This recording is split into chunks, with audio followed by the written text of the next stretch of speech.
接下来呢要跟各位介绍实用的 APP 了哈。这边有5个哈，我这边列了5个，其中 Google 翻译，我不知道各位有没有用过手机版的 Google 翻译，有吗？翻译不像是我们以前电脑的那样翻译而已哦，它实用到什么程度哦？来给各位看一下。然后这边这边我稍微简单的解释一下哈，这个 Jot 这个东西呢是要补足我们的那个 Google 的 APP 的不足，但是如果有用三星的，我说用神送的那个手机的话，你是不用装这个，是因为神送里面不是有那个什么叫做 S Canada 那个什么神送的很多 APP 就都是用 S 开头，什么 S Note， 什么 S 什么，然后其中有一个叫做 S Canada， 就是那个 S 的那个什么那个神送的那个日历，神送的日历其实它已经跟 Google 做结合了。然后呢，我说 Google APP 的日历它有些不好用的地方，等下我再来讲。然后所以它来补足它补足，所以属于三星的手机你是可以不用装这个的。然后另外台北等公车，这边没有用过台北等公车的请举手。所以有很多还是有些人，我稍微简单的等下再简单的讲一下，有很多人有用啊，我觉得真的超好用的然后呢，Flipboard 这个是看新闻的，你以后也甚至不用买纸本的新闻，你也不用每次要点到什么联合新闻网、苹果日报，然后你只看某几则新闻。像因为我个人喜欢看旅游的，喜欢看职棒的，那我是不是可以挑选？我就可以挑选我喜欢的新闻，以后我专门看那几则新闻就好，其他什么社会新闻这么多，我才不想看，对不对？我可以不要看所以这个 Flipboard 是很不错的新闻。但是我就说，因为现在 HTC 的那个都是什么 HTC Sense 多少的那个它原先它最前面的版面就已经是新闻的版面了，所以我觉得已经很不错了。所以 HTC 手机现在新版的手机，你不需要去装这个了。那等一下还有一个天文的，这里我的专长的东西也要推荐给各位。以后你这个安装这个东西，以后你出外看到哪一颗星星，你不用问我们，你只要拿这个手机对一下就知道哪个星座，好不好？来，所以我们先从 Google 翻译开始。来 Google 翻译，我们就直接用手机操作给各位看呢。这个 Google 翻译有什么好处呢？这个呢，来，首先呢，比如说像暑假我去日本玩，我就很想说，有时候日文要怎么讲或者是人家日文讲出来，我要讲那个他讲的什么我听不懂啊，对不对？那我可以说日文翻译成中文翻译，也可以这边对调一下，就变成中文翻成日文。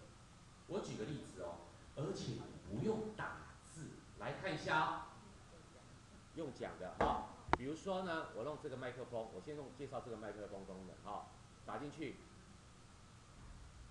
你叫什么名字？其实它等一下，一直转，我先把它停掉。我重来一次你可以按中文这里，你叫什么名字？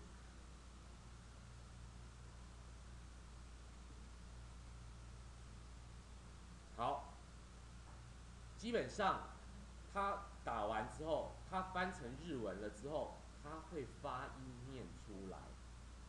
它其实就会但是你周围先不要有，你讲完之后不要有突然后面一大堆噼里啪啦一大堆声音，它就开始录进去，一直在辨识了。OK， 所以你讲完之后停一段，安静一下，它语音它这个会有语音念出来，它就会把那个虽然当然没有翻的那么完整，但是对日本人来讲，他听的那个语音或者是他看的文字，他就知道什么意思了。然后呢那今天他要讲话，我哪听得懂啊？没关系，按日本语比如说我是不对，我怎么讲成中文了？重来一次，重来一次私は田中です。对不起，日文没那么好。好，你看，马上翻成我是田中。所以呢，你想想看这样有什么好处？你今天跟日本人是不是就对话了？我今天我讲一句话，然后拿给他听，他听懂了之后，他讲一句话，你再拿给你自己听，两个是不是就可以对话了？好用吗？但是呢，跟各位讲，他要上网。但是有一个好的地方，来给各位看哈，你可以来这边哈，你看到这个日文下拉之后，你有没有看到这边有图钉？假设你这个日文，你想把图钉钉起来，它就会把，你看它就要下载261 mega 的资料下载下来，因为它要把那个字典下载下来啊。如果你字典不下载下来，你一定要开网路。那你今天到日本了，你好上网吗？有时候你到其他地方不好上网啊，所以请你去日本的时候把那个套件下载下来，也就是把那个图钉按一下，它就下载下来，但是它就会在你的记忆体空间。但是260几 mega 还好吧，对不对？那你比如说按确定，好，它就开始下载了。下载之后呢，以后你就算没有网络，一样可以用这个功能。哦，那但是如果以后你临时不要，你就把图钉拿掉，它就移除了，你又可以去下载。你看，请问它有多少文呢？几乎你想去的国家，几乎这边可能大多数都有文字的，有没有？好用吗？哦，好用。好，再来跟各位讲另外一个功能，照相是干什么？我把照相拿起来，然后，但是照相我要先讲，照相的一定真的就要上网，它没办法下载套件。好，来，然后呢，我按确定，然后呢，现在呢，我把刚才叫了一则新闻，这个，这是日文嘛，对不对？日文的网页嘛，然后我下来拍一下，我先拍了之后，我再给各位看哈。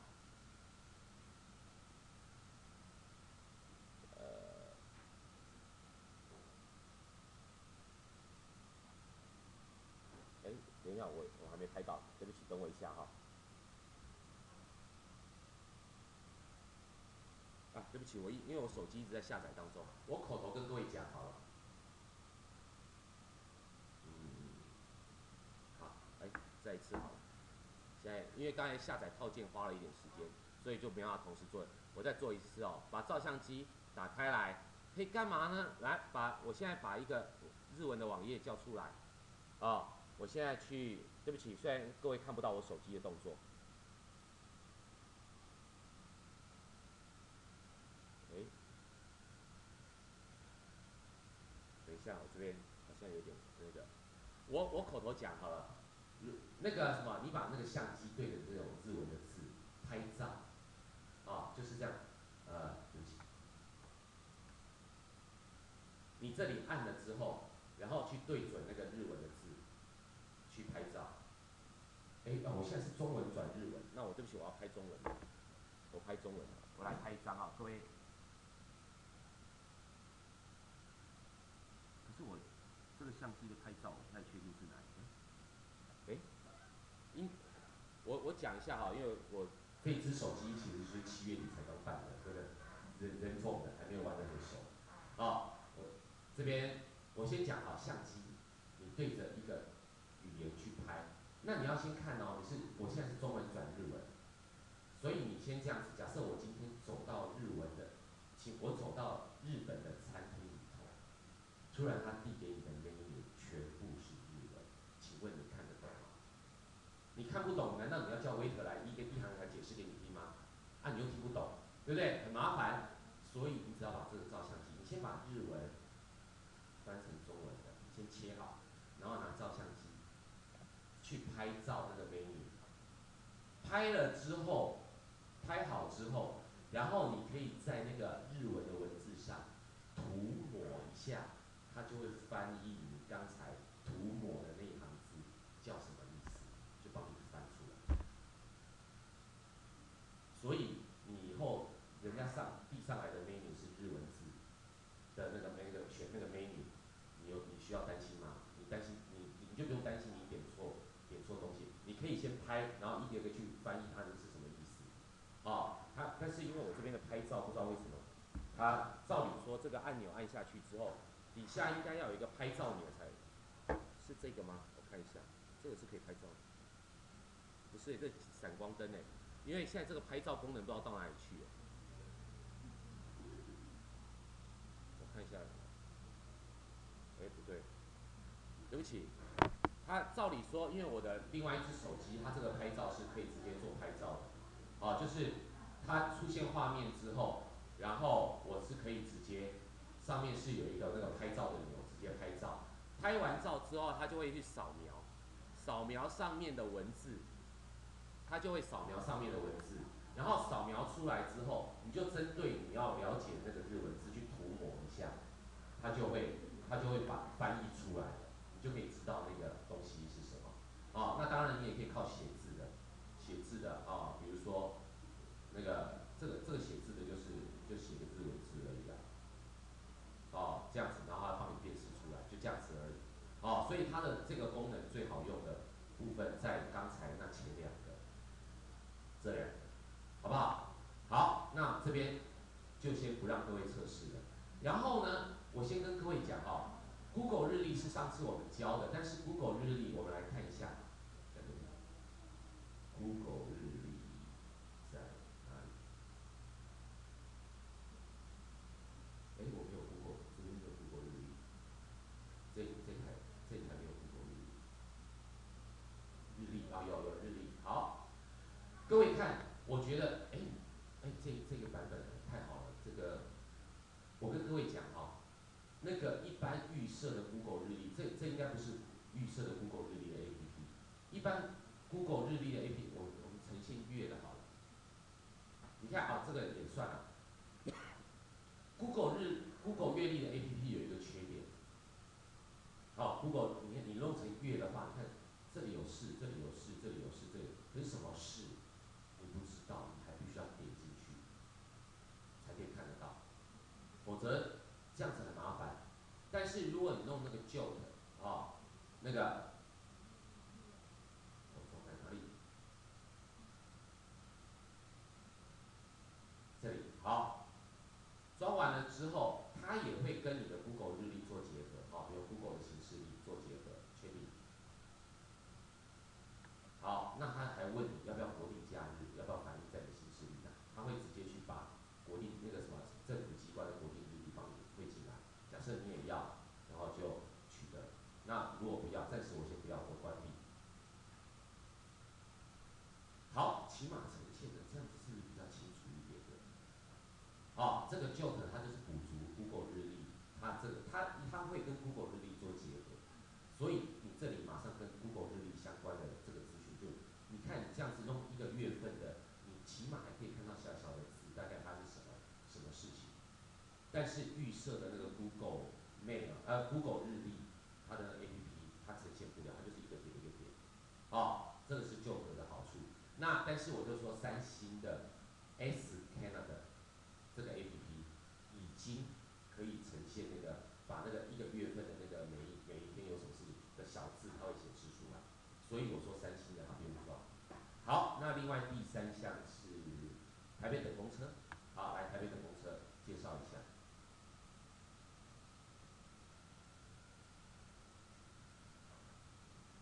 好，台北等公车的话，哈，基本上我们假设要知道要坐什么公车，我们确定要坐什么公车的话，我们可以用路线搜寻。然后呢，比如说310，我们这附近有310哈，你就按310，按那个车号的数字310，哎，有了，板桥国中到士林，所以你就可以把它点进去看。点进去之后，你就可以看，假设我们在的是民传大学站，我们还要等12分钟，那台车子才会来，而且车号在这边都已经给你显示了。好，如果你要往士林方向的话，但是你别忘记哦，如果你今天是要往市区方向，是要往板桥国中，你要把它拉过来，这才是往板桥国中方向。所以如果你今天是要往，我就说往板桥方向的话，你在这时候看，我们的键盘，我们是，哎，民传大学站在哪里去了？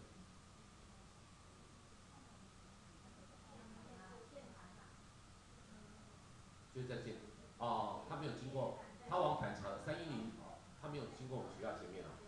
哦，所以那就在到键盘站的，你就看到下一班车号在这里，都知道了，448XZ，6分钟会到。所以这个有一个好处是，你在家里可以就先，你要出门前可以先查，你大概走到车站要多久时间，你就可以先预留好。OK， 这是它的好处。然后另外呢，它的这边还有路线规划。路线规划你是从哪里到哪里，那他今天该坐什么车子，他就会列出来。这我就不打了你这边就可以。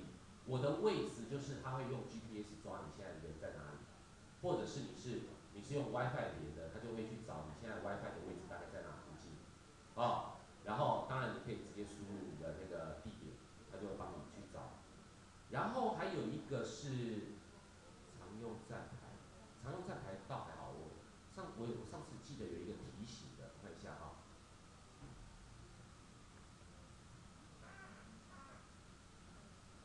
我看一下提醒的在，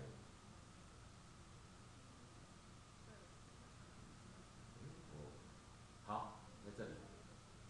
来，比如说呢，刚才假设我要往士林方向好了，我现在在铭传大学要上车，现在还有9分钟，好久我可以做其他事情。但是你要想如果他今天剩1个小时了，你可能就会想说，我多做一个，我打扫一下家里的地，就打扫到忘了时间，对不对？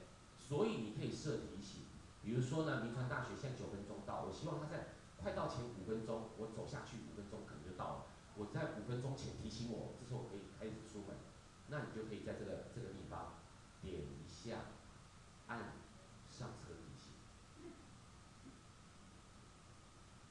到站前几分钟提醒，点就是设闹钟，所以时间快到的时候，你的手机闹钟响我要赶快出门了，就知道了。然后呢，现在有很多人呢上车就习惯睡觉了，睡一睡就睡过头了。好，那你也可以我今天从铭传，我可能要到士林好了，好，我就到士林站前下车提醒。但是他这边就给你做个提醒，可能会有误差不要完全太依赖，但是我觉得大致还好了，你就按确定，它不是用到站前几分钟，它是到站前几公里提醒。OK， 所以你也可以设几公里提醒，按确定，又有一个闹钟。所以如果不小心睡着了，你一样可以用闹钟提醒，可以吗？这个是台北等公车，我觉得还不错的地方。那你说，那如果今天到台中有没有台中等公车？有，高雄等公车有，大家都去下载去试试看，什么还有桃园等公车，还有花莲等公车，都去搜寻都有OK， 好，那另外呢，再来看那个 Flipper，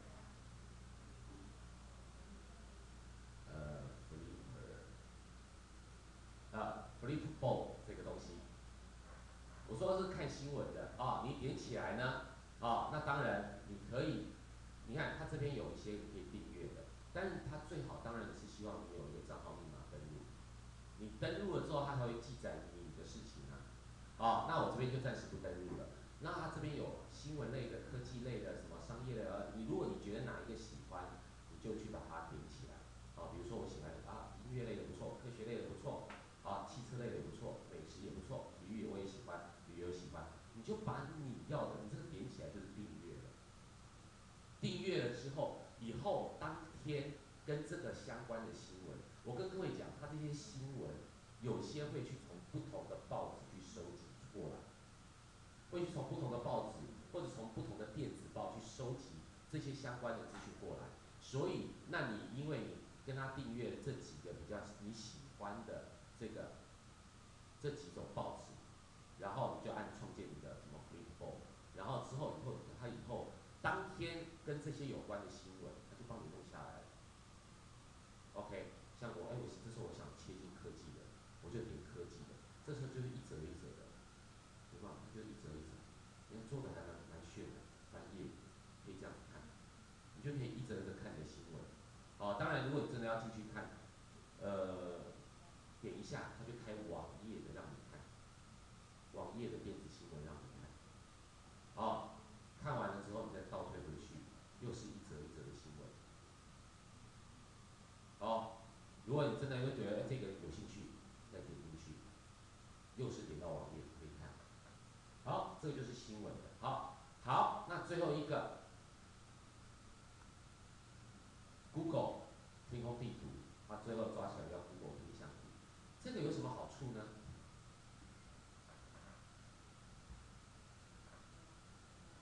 这个东西有点在测试你的手机的 GPS 跟陀螺仪好不好？好，这边我就它出来的服务条款我就按接受。然后各位你看我现在移动的同时，我画面是不是一直在动？有没有？有没有？我慢慢移动的同时，画面在动。所以各位看，我现在朝向的方向，北极星在那里，所以我的北方在哪里就知道了，对不对？北方就在，我现在抬起来，我北方在后面那里，那里是北方，这样了解吗？所以怎么样呢？以后你天上看到一颗很亮的星星，你只要把手机拿起来，对准那个星星，不要动。你看那附近的星座是不是就出来了？比如说，那有一个亮星，是什么？你只要你从天空上对准，就看到一颗亮星了，有没有？甚至旁边的星座就出来了。各位有没有看旁边有什么星座？有名字吧？处女座，有没有？对不对？有没有？它就出来了。然后你这样晃动很麻烦啊。比如说你像刚才看到那个点，在哪里？看到那个点，跑到哪里去了？好，这边看到这个点，这边有一个什么东西，觉得很好奇，一直晃，不好看，你就在画面上点一下，左下角是不是出来一只手？有没有？有没有看到？你有没有看到那个荧幕显示？左下角是不是出来一只手？好，你就去点左下角那只手，就停住了。停住，你再怎么移动，它就不会再动了。你就可以用手滑，慢慢用手滑，滑到那颗星，那颗星在哪里去了？刚才因为晃来晃去，好，假设这个星，土星呢，来，我们可以两只手去把它放大，有没有？是不是就可以看了？然后呢，如果又要再让它继续追踪，点一下，再按左下角这个地方，就可以开始追踪了，有没有？但是我跟各位讲这时候你真的拿你手机来测试，这是一个很残酷的事情，因为你就马上知道你手机好或不好。因为我最早一次我是买了一个大陆机，然后呢大陆机对，北极星在那里，我转了180度之后，北极星还在我的手机画面上面，这就是陀螺仪不好。OK， 那我说这个东西它用到2个功能，一个是 GPS 定位你在地球的哪个点，然后一个是陀螺仪。陀螺仪是什么？各位打那个 V 它怎么知道你手在转？因为它里面就有一个陀螺仪，你只要一转，它就会侦测到。所以你的手机也是一样，这边有一个亮星，你对一下，你手这边有一个亮星，你把它慢慢移过来的时候，你的手就有在转动，它都会侦测得到。所以就看你的陀螺仪好不好。所以等一下各位可以开始抄你的手机看看，你的手机到底你的 GPS 或陀螺仪好不好？万一真的发现说转了180度，那个天空还在那里，那你就知道下次不要选这个手机了。OK。好，来，我解开来，先让老师操作一下。